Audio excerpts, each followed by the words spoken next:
Whenever you're ready, you may go ahead and start. Thank you. Thank you. Good morning, everyone. My name is Gaby Fernandez from your North Central ESD 171 here in Wenatchee.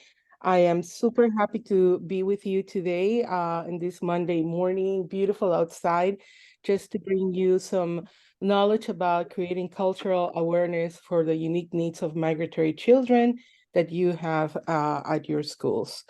I just want to give a shout out to Columbia Elementary, which was the first school I worked with at the Wenatchee School District, where I worked for more than 15 years.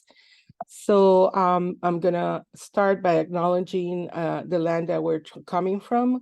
We acknowledge that we are on the traditional land of the Wenatchee, past and present, and honor with gratitude the land itself and the people who have stewarded it throughout generations. This calls us to commit to continue to learn how to better stewards of the land we inhabit as well. So I'm going to start with this activator, and this is going to be a 1 hour presentation for you. If you have any questions, they're going to be, please put them in the chat. We're going to have some elbow work with your elbow neighbors, and we're going to start watching this video over here. And I'm going to bring you back to the questions that we have, okay? So let me start this one, and here we go. I grew up with one of the migrant families. We moved around a lot, following the cosechas or the crops. Something we worked on was the apples, the cherries, asparagus, and the pears. And the drawing here shows us and our family here during the apple season, and my dad driving the tractor, my little brother and sister in the bin waiting. That's where my dad would keep them inside the bin safe so they weren't running around. My sister taking a break under the tree, and the ladders we used to use to go up and down the trees. We worked in the orchards for many, many, many years. We'd go in the mornings every day before school, especially for asparagus season. We'd go at 2 a.m. and get out and then go take a shower and go to school every single day. And the weekends, this is where we were in the orchards. Until one day when I was 12 years old, it was a regular summer day, went to the orchards to help my parents.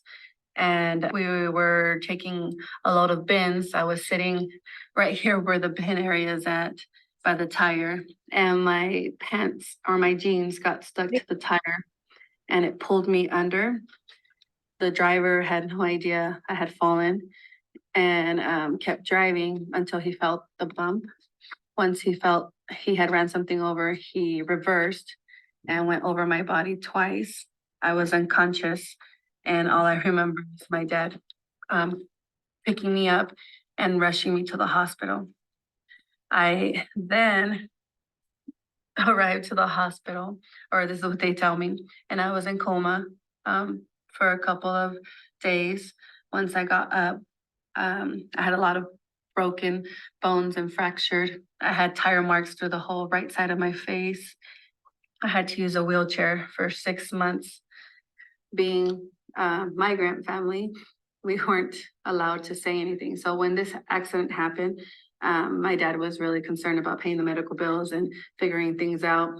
The employer didn't allow my father to report the accident. We weren't allowed to say anything. My dad had to figure out how to pay the hospital bills and the medications and everything else. And so it was really difficult being a migrant, not only child, but being part of a family, because I saw how much they struggled having to wake up, every morning.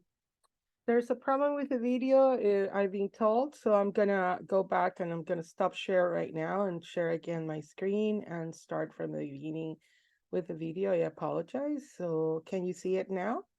Can you see the screen? Yes. Okay, here we go. It was one of the migrant families. We moved around a lot, following the cosechas or the crops. Something we worked on was the apples, the cherries, asparagus, and the pears. And the drawing here shows us and our family here during the apple season, and my dad driving the tractor, my little brother and sister in the bin waiting. That's where my dad would keep them inside the bin safe so they weren't running around. My sister taking a break under the tree, and the ladders we used to use to go up and down the trees. We worked in the orchards for many, many, many years. We'd go in the mornings every day before school, especially for asparagus season. We'd go at 2 a.m. and get out and then go take a shower and go to school every single day. And the weekends, this is where we were in the orchards. Until one day when I was 12 years old, it was a regular summer day, went to the orchards to help my parents. And we were taking a load of bins. I was sitting right here where the bin area is at by the tire, and my pants or my jeans got stuck to the tire and it pulled me under. The driver had no idea I had fallen and kept driving until he felt the bump.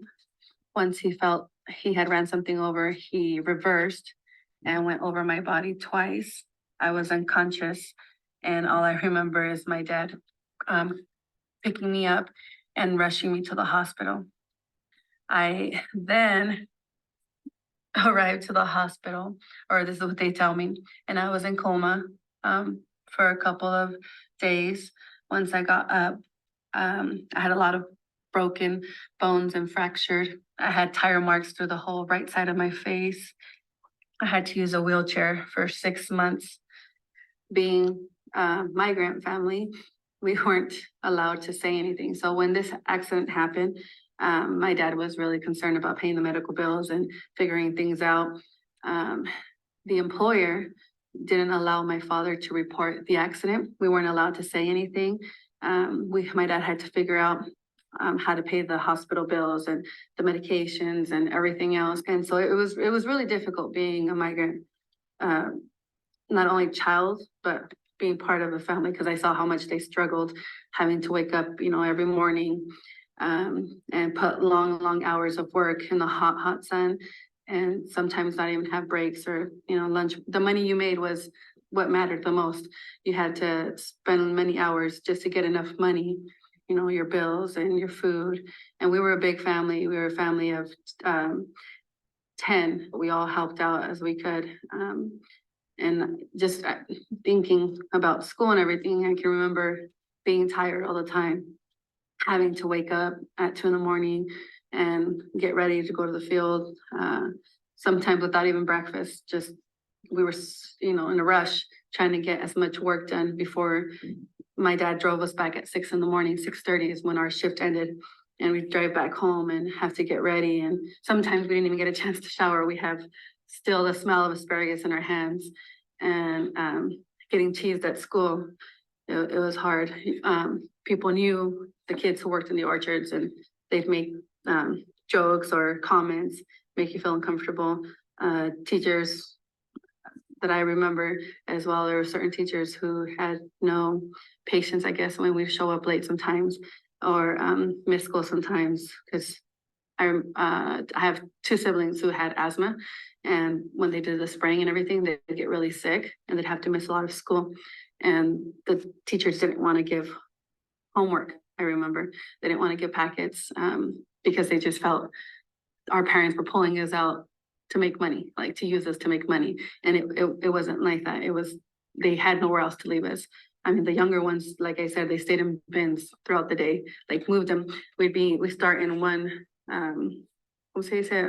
one row of the trees, and my dad carry us from bins to bins.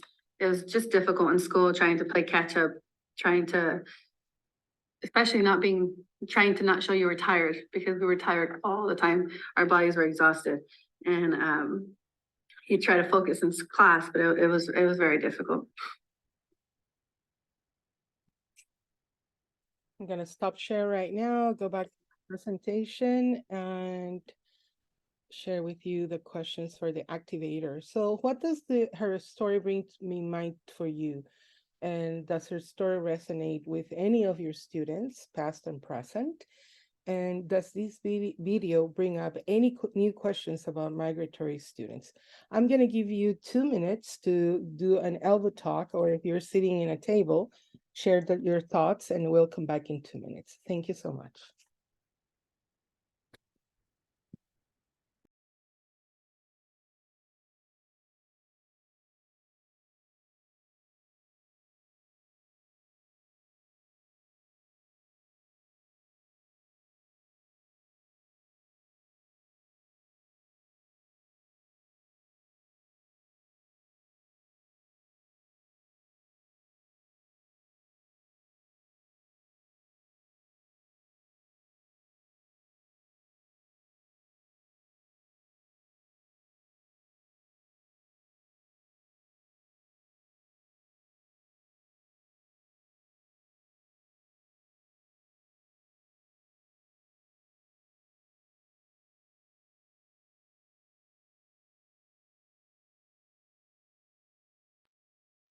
One more minute.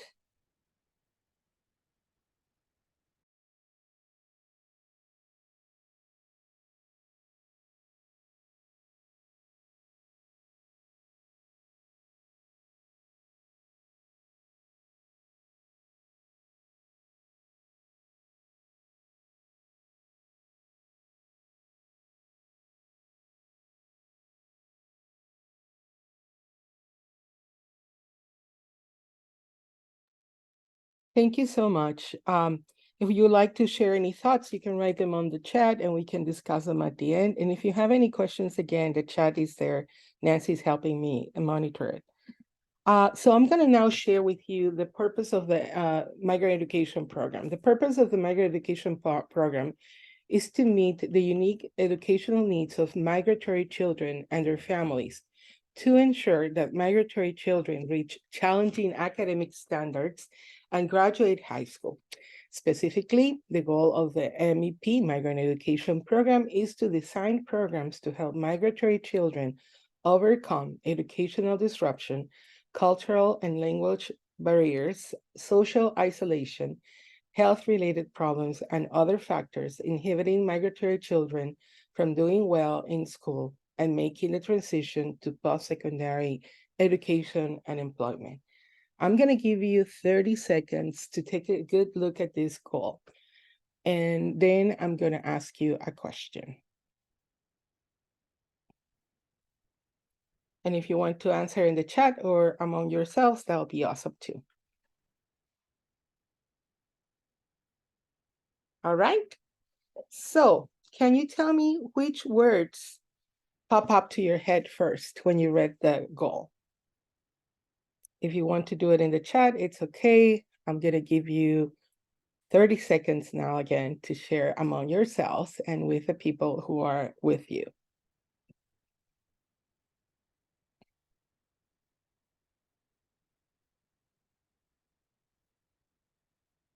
So I truly hope those words were ensure, challenging, graduate, overcome, and transition.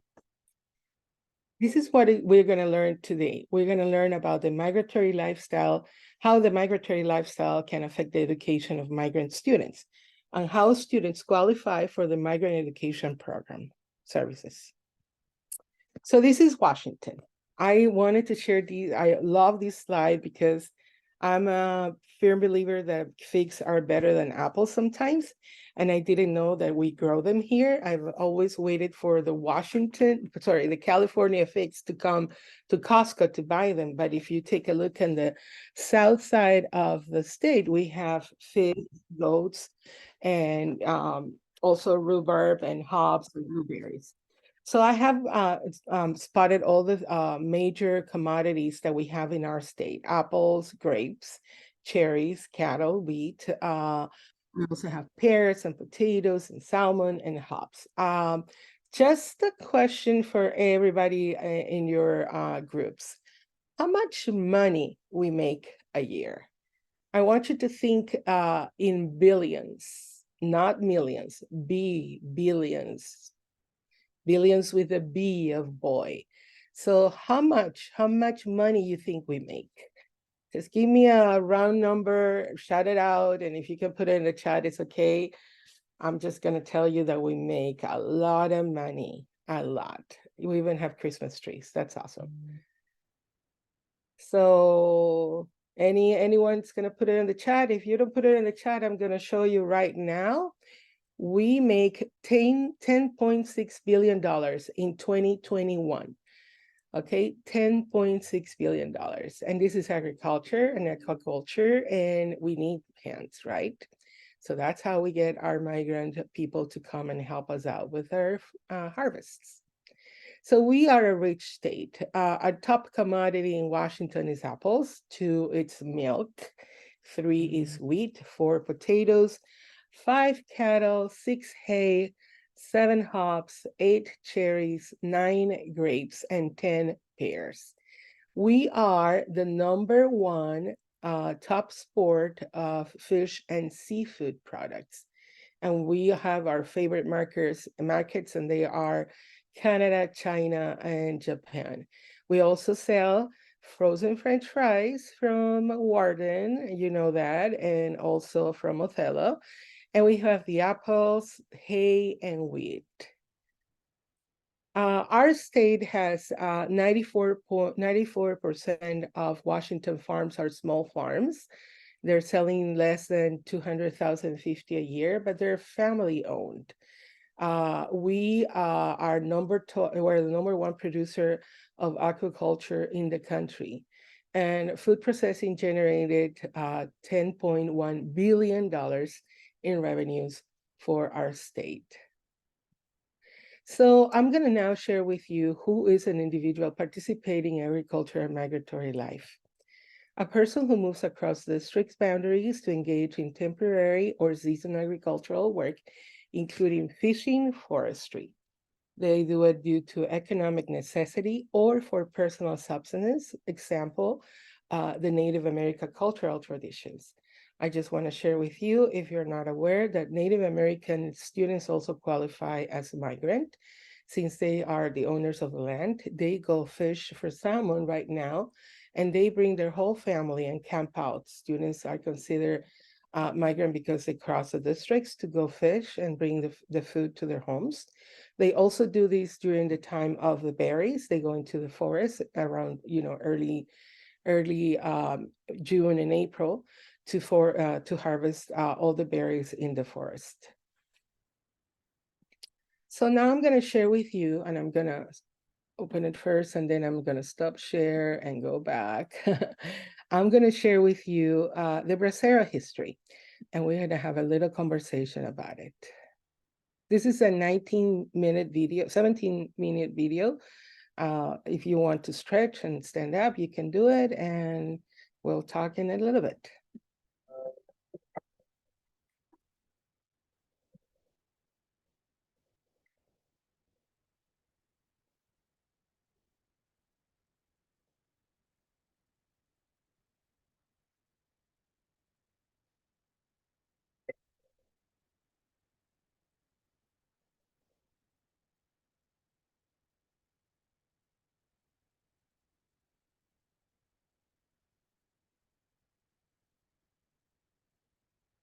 "75 years after the beginning of the Bracero program, we still fortunately have among us many men who were part of the Bracero program who are receiving the homage that they have long deserved for the work they did for the United States.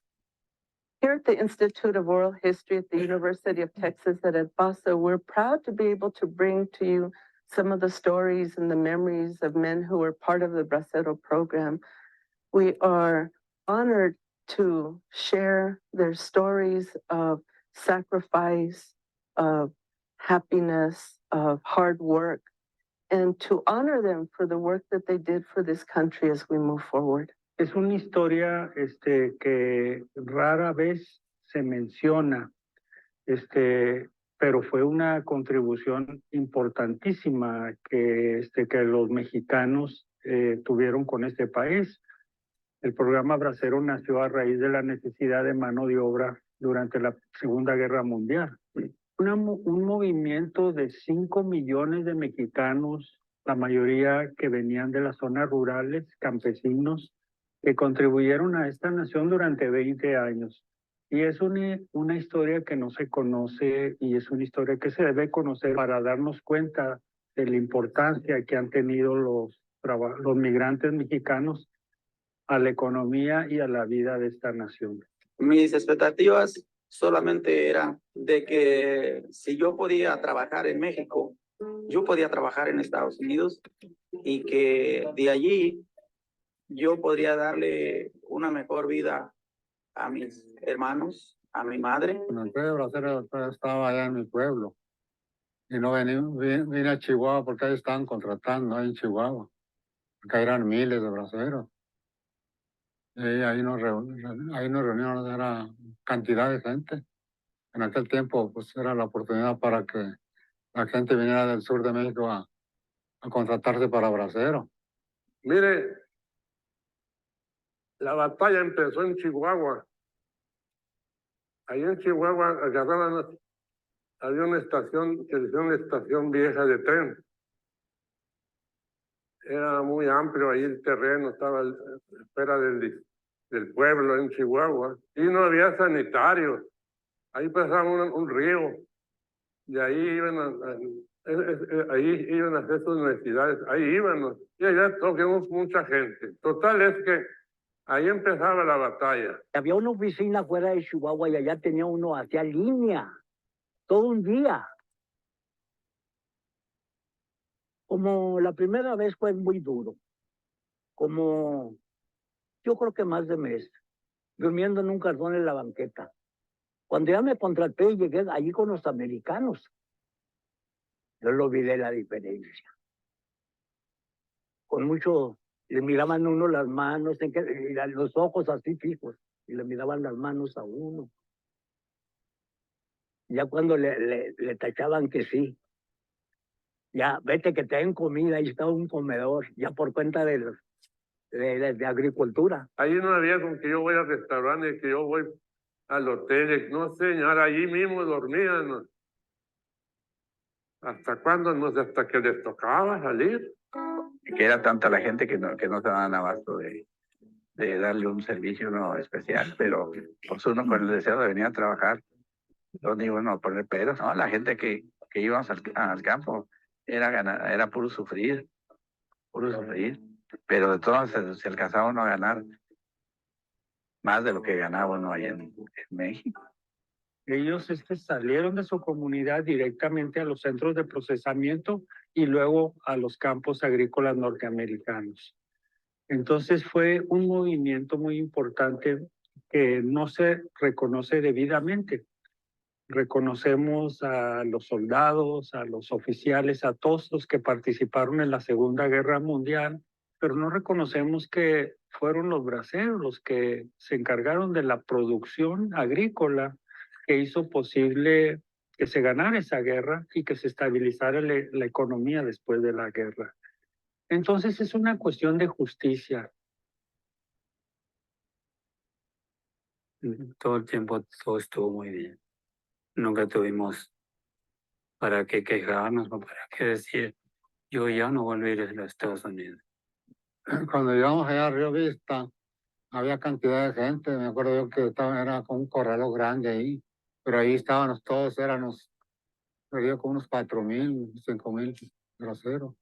Entonces venían de allá y ahí los contrataban en Río Vista, allá hacían como un pedido. Ya cuando llegaba uno allí, ándale a bañarte, y ándale a comer, y ya ándale, ahí está tu cuarto de dormir, ándale. Ya todo, entonces allí está. Tantos por tal parte. No lo estaban obligando a uno.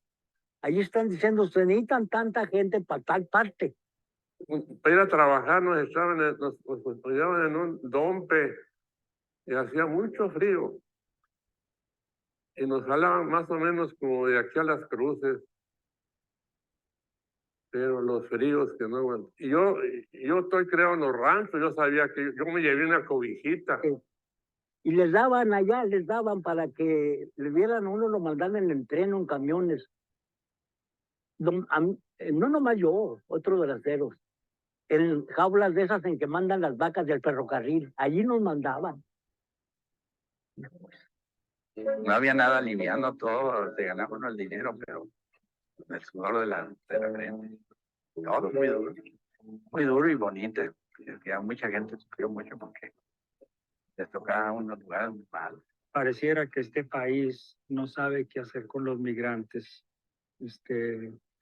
Entonces, a lo mejor si rescatamos la historia de los braceros, si la entendemos, si vemos cuáles fueron sus cosas positivas que tuvo, cuáles fueron sus cosas negativas, qué fue lo que le sirvió a la sociedad, no solamente de los dos países, pero a la sociedad en sí, a sus familias de los braceros. Yo creo que si tratamos de entender un poco qué fue lo que pasó durante el programa Bracero, a lo mejor podemos tener algunas guías para resolver esa imposibilidad de hacer una decisión de conciencia moral sobre la inmigración. Yo pienso que esa es la importancia y pienso que la historia nos puede servir para enmendar cualquier injusticia que estemos cometiendo en la actualidad.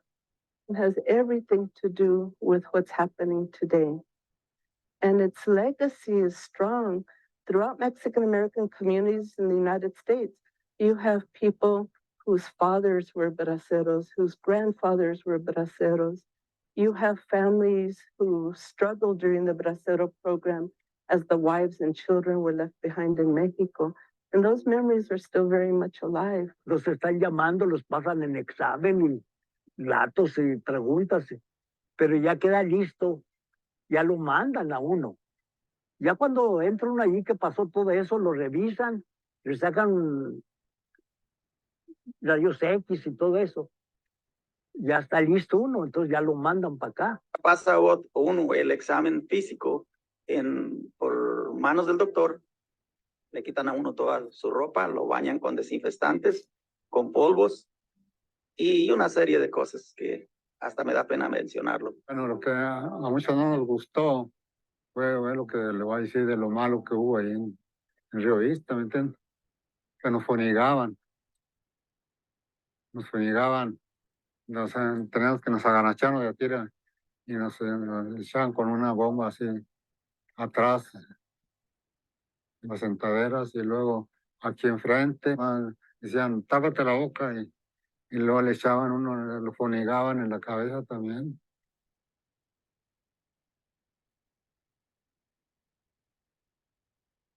Why commemorate the history of a program that brought suffering to many people? Because it brought more than suffering.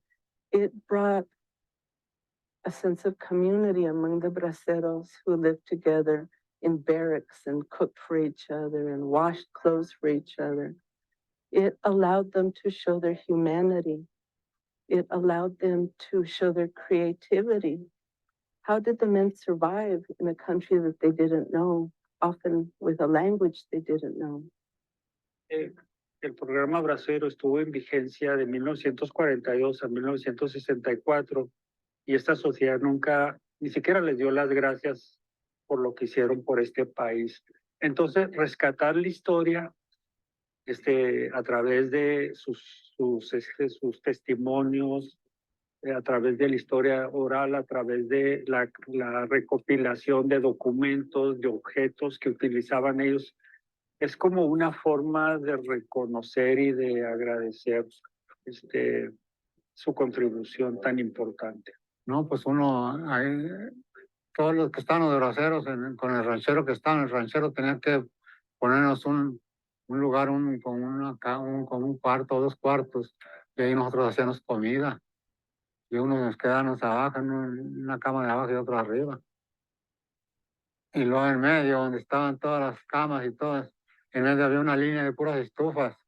Era triste. Todo esto era cosa triste. No era fácil. No era andar en el sol, agarrar líneas y mal comido porque no tenía. Ninguna persona acaudalada allí viene a sufrir eso. Pues para mí fue una experiencia un poco negativa. Los trabajos eran muy duros. Pero pues tenía que En aquel tiempo había mucha necesidad, tenía que entrarle uno al trabajo. The history of the Bracero program is the patrimony of both Mexico and the United States. And the presence of the program shaped the history of both nations. And we can look at it from an institutional level. How did the two nations negotiate this program? How were the policies carried out? But perhaps more importantly, it's the history of people. How did braceros decide to leave their towns, their villages, and their families to travel to a country they didn't necessarily know and to work for that country? Yo no me siento cuando me dicen por qué fui de bracero, ni me siento mal porque pues, yo me beneficié mucho con los trabajos de bracero. Yo me siento orgulloso. Yo me siento orgulloso de haber sido bracero, porque yo empecé desde abajo. Yo empecé sufriendo. Yo empecé con golpes de la vida. Yo empecé con humillaciones. Como también hoy me siento afortunado, puesto que tengo una familia, puesto que vivo en Estados Unidos. Dios me dio unos hijos que han tenido la oportunidad que yo no tuve. Las personas que llegaban allá, claro, con dinero, luego se veía el cambio, luego se veía el cambio, que vino fulano de tal y que trajo esto y que trajo el otro. Entonces, de ahí, ¿verdad? Yo creo nacía de que decía, bueno, pues si nos hacen eso y más exámenes, tenemos que pasarlos porque yo quiero ir a esos Estados Unidos. Y le doy gracias a Dios que mi familia aquí en este país, para mí en cualquier parte, pero para mi familia.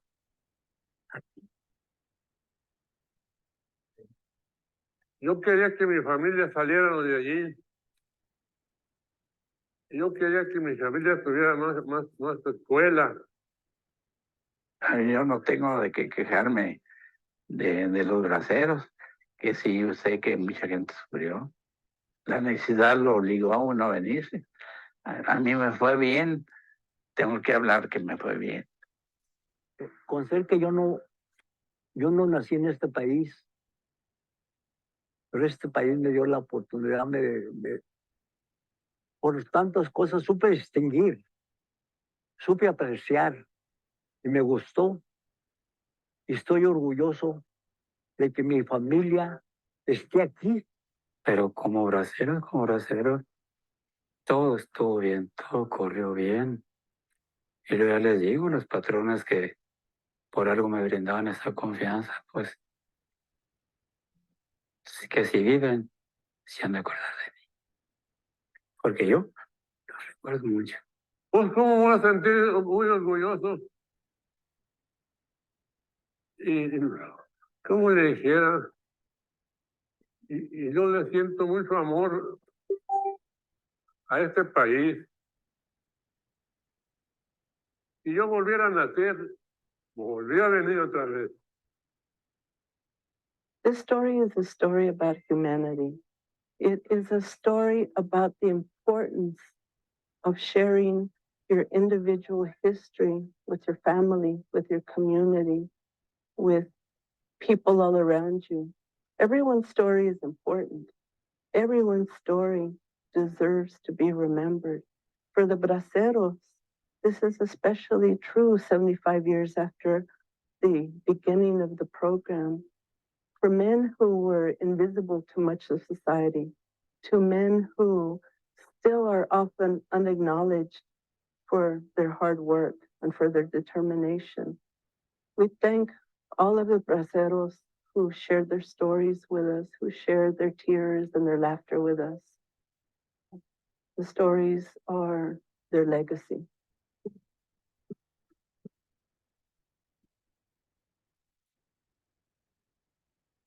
Gonna stop sharing that now.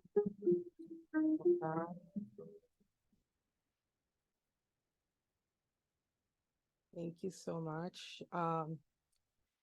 So we're going to talk a little bit about the braceros, being braceros the first mean of migration to the United States for agriculture. So the bracero program refers to agreements between the U.S. and Mexican governments that allowed Mexican workers to fill seasonal jobs on U.S. farms, both in 1917 to 21 and 1942-64. Bracero program was where it began in the wartime and continued after World War I and World War II.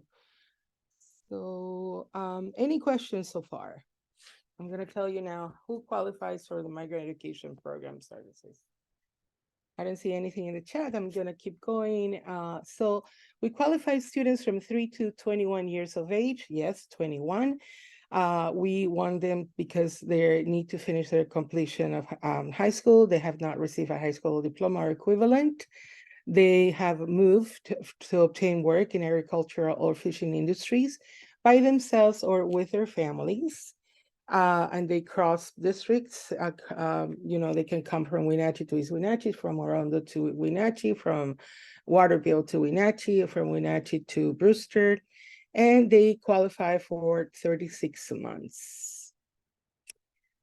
So at a glance, Washington State. Washington State, let me tell you, is the second highest number of migrant students in the United States. We beat Texas. The number one state is California, and we have 29,671 students as of 2022.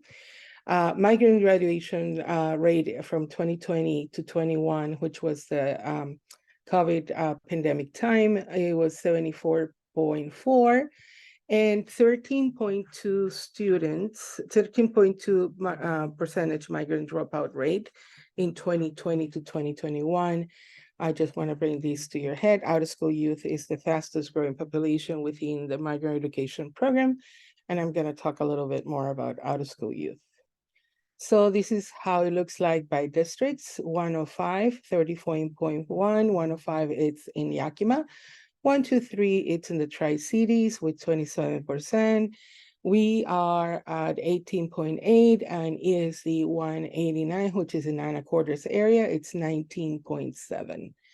So who does the migrant education program serve? We have a list that's called priority for service. First of all, our students make a qualifying move within the 12 months, including summer. And then we have our students that are most risks of not meeting state standards, and also dropout. We are looking at students that are highly mobile and they're not coming to school. We have our priority for service at performing at level and the needs of our students. We have unique health needs among our migrant students. As you know, our population, migrant population, is number 2 in the nation for diabetes incidency. We have students that are not living in adequate housing, and that means that are also qualified for homelessness, for the homeless programs. They have food security, transportation problems, fear-seeking services, language, isolation, pesticide exposures, accidents on site. And we see a lot of economic stress, disaster-related instability, and that's due to the fires here in Washington, increased exposure to relationships, and reduced options for support. I also want to bring to your mind that sometimes girls that are helping their parents pick fruit in the orchards have a high incidence of UTIs because they don't have adequate restrooms to use along the blocks in the orchards. So migrant eligible youth ages 16 to 21 are not out-of-school youth, and they're not currently enrolled in K-12 schools. These are students that have dropped out, and they, realize in 11th grade mostly that they don't have enough credits to graduate. It's someone that came and no one enrolled them in school because they were 16 or 17 and they're like old enough to go to work. Youth who are working on a GED outside the K-12 schools, that means they're attending any community center that's offering GED preparation, or the colleges here around us, or are joining HEP, which is the high school education program, and also the youth that are here only to work, which are the H2A that stay in our camps here. Also in this category, I want to include students that are young parents, students that need to work because they have to support and buy Pampers and formula for their children. And I'm gonna go ahead. Now I'm gonna share with you the 7 areas of opportunity for our students: educational continuity, instructional time, school engagement, English language development, educational support in the home, health, and access to services. So every time a student moves, they experience differences between the education settings and relationship buildings, attendance, and classroom routines. They move from one state to the other, and Oregon State is not Washington State history, and so they have trouble getting their credits in line to graduate. Also, from district to district, we have things that are different in education, like the English levels or whatever ESL class they have to attend. We also have the instructional time. I want to bring to your attention that older students are also responsible of little ones. The little ones are the ones that are going to go to your elementary schools, and they have to, mom goes to work at 5 o'clock in the morning. They have to wake up the siblings, get them ready, put them on clothes and gloves and jackets and winter gear, and walk and drop them off at the school, and then they walk to their respective schools. So this mobility and instructional time is impacted because of they move and the students that need to help their families. Also because they're not enrolled promptly. The school engagement, I want to also share with you that our students are full of grit, and they don't want to keep the label of the new kid in the school. They also want to get involved and connect with you. They need to adjust to new settings, to form relationships and connect with new caregivers. And those new caregivers are all of you talented Wenatchee School District elementary teachers. The language development, language programs and philosophies can change between programs, which can cause confusion for young children learning a second language. Just be patient. They are going to get it. Instructional support in the home. I want to share that last year I was attending a parent-teacher conference up north with one of my districts, and a mom came prepared with her phone and Google Translate to ensure that she was telling the teacher what she wanted for her child. So they are ready to hear what you want. I heard that you have a wonderful program now that communicates to parents in Spanish, and I'm really happy that you're using it, and I would love to see examples of successful relationships with these families and you. The health. So as I tell you, we have very unmet dental and nutritional needs. Our diets in the migratory life are not that great. We have a base of carbohydrates that's the base for everybody, and we have an incidence of diabetes very early in their ages. Children are also exposed to pesticides and workplace injuries, falling from ladders, as you saw the girl that got run over by a tractor. But also, I just wanted to tell you that nowadays we have a high incidence of skin cancer among our families because they are not wearing a proper sunscreen to protect them from the sun. Access to services. You have wonderful family advocates that are a part of your schools, and they're also advocating for any community service they can find for their families. I am proud to tell you that I have worked with your team, and they're a group of amazing people with big hearts that know where everything is, from food banks to health services to basic needs to emergency services, and also even parents going to college to start to learn English because they have been motivated by your family advocates. So pat in the back to your family advocates because they're doing an awesome job. So now we're going to talk about the assumptions and stereotypes. The assumptions and stereotypes of our migrant students are they're legal or undocumented, they're Mexican, or any other specific race and ethnicity. I just want to tell you that I'm Ecuadorian and I consider myself migrant in the States too.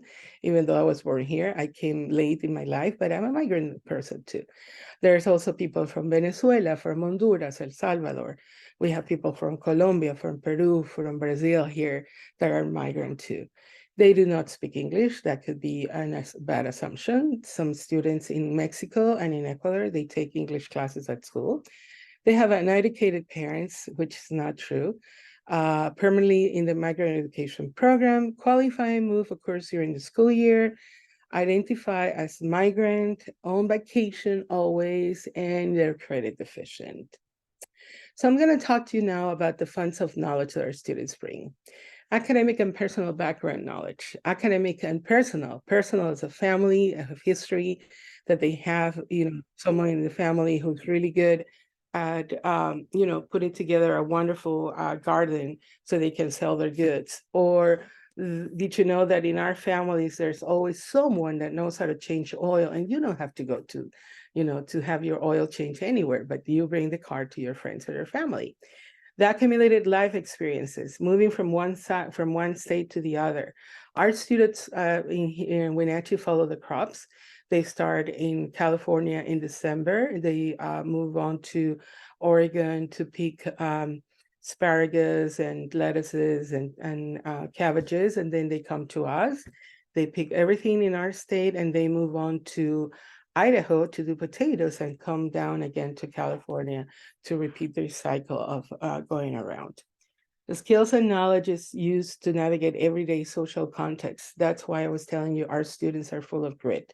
Our students are ready to confront any situation. They want to belong. They want to be part of your classroom. They want to belong to your team or to your club.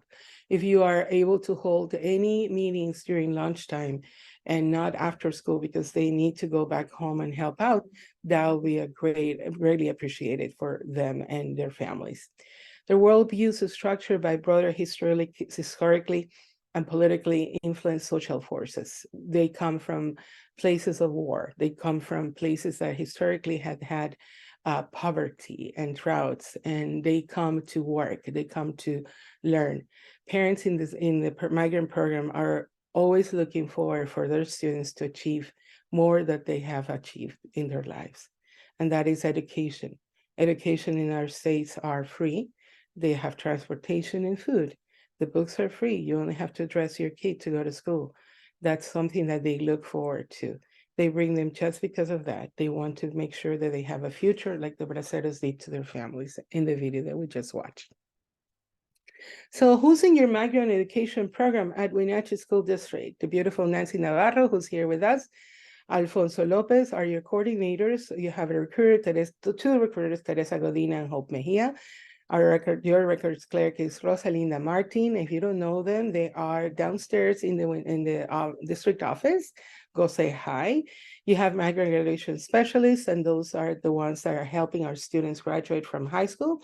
Lorena Pulido, Rebecca Valdovinos, Jonathan Godina, and David Vasquez.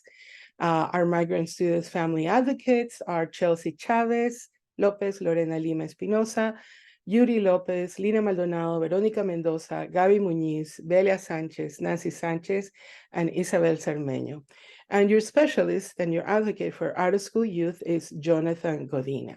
If you have any questions, please reach out to Nancy or Alfonso to get any information you need for your students. So now we're going to talk about hope and resilience, and this is the last part. I am going to show you a video again, so I'm going to stop. I'm going to click here. I'm going to stop share. Most people have no clue that in 2023, the best way to make money on Amazon is not with physical products. Okay, I'm sorry. It's Amazon's other company, Audible. Audible pays me $8,000 to $10,000 every single month in passive income, and I'm not the only one. Skip the ad, and here's our last video to share with you. Let me know if you can see it. Can you see it? I started working at 12. I started to work in the shed with my parents. And then as I grew older, I started to work in the field. My name is Gaby Fernandez, and I am a migrant farm worker.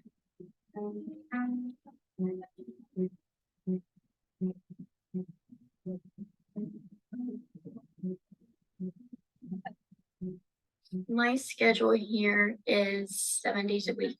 I work every day. I wake up around 6. I go to work at 7, and depending what has to be done, the job finishes whenever we have our orders complete, maybe at 7, 8 p.m., 7 p.m., 9 p.m., whatever time. And then we start all over again the next day at 7. He's never had a sick day. He's never missed a day. He knows if he's gonna go to work at 6, he wakes up at 5 to shave, to make breakfast, to get his shoes ready, to get everything ready.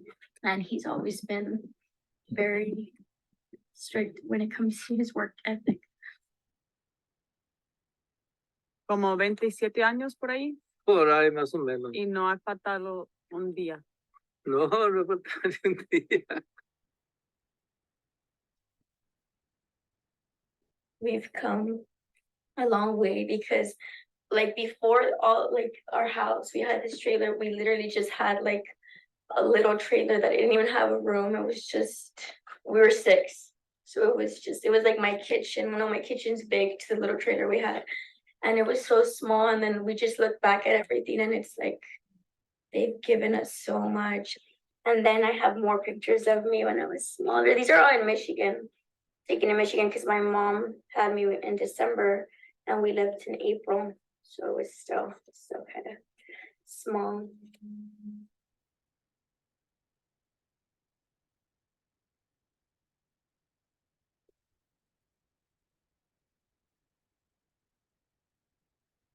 A lot of our students, they're faced with the conflict of wanting to be loyal to their parents, but then loyal to themselves, to their own dreams. I could just imagine, you know, the conflict that she went through. And when was the first time you ever thought, I'm not going to be a migrant farmer when I grow up? Yeah. That was, I have it right here. It's just, I remember when I started to work in the field, I didn't know anything about it. So my parents would teach me, and that's when I saw my parents working, that I thought, you know what, I know I can do better than this. I know I can do more, and there's more out there that I can do. And that's when I started to really focus on trying to go to a university and trying to graduate high school. Graduating high school was hard too. But yeah, I think that's what really hit me. Like it was a reality check when I was working outside, because I really understood what it was to work. And then this one, open it up. You put it in the water and you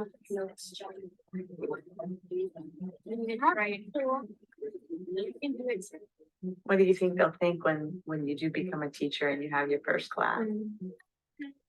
We've talked about that because my dad he's a really handy man, and he tells me, he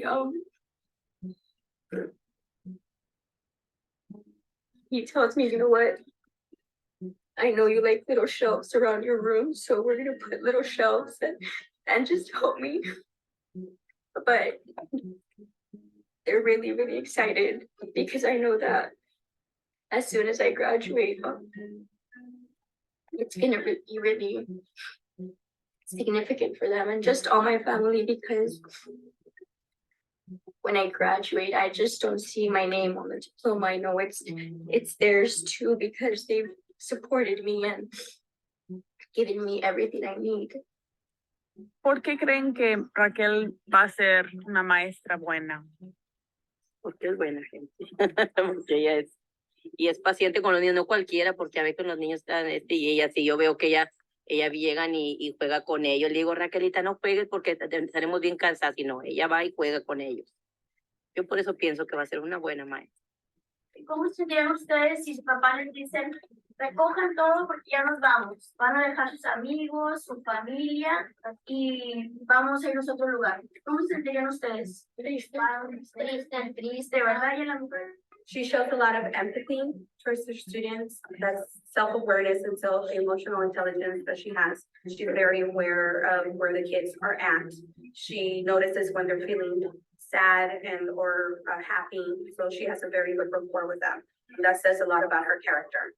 I think she's gonna be fantastic with the students and she's gonna be a great encourager. And just give them a lot of hope. She has all these ideas. She tells me that she doesn't want to be complacent. She wants to continue reinventing herself. She said we were having a conversation about how she says that she doesn't want to be the type of teacher that pulls things from the filing cabinet year after year. That she wants to try new things, to innovate, to do well by her students. I'm getting there in May. I'm going to be the first one to graduate from a 4-year college. So it's something that's really meaningful for them. For me personally, it means that I'm doing the right thing. Like I'm everything that I've done, it's worth it. So it really validates all the hard work.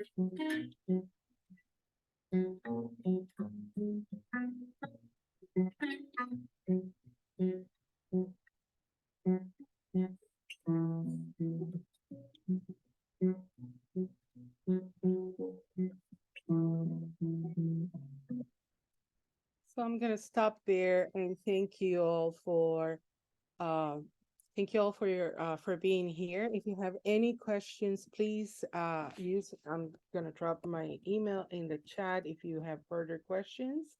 I'm gonna give you 4 minutes so you can go into your classrooms and prepare for your classes. Thank you so much for inviting me, Nancy, again. Hoping to hear from your teachers and any questions you have. Thank you, Gabby, for the insightful training. I think it's really nice to hear, that these are some of our students here in Wenatchee and some of our own stories as well that we can resonate with. So I appreciate everyone joining us, and I hope if you have any questions, please reach out. Thank you so much. Have a great time. Happy Monday.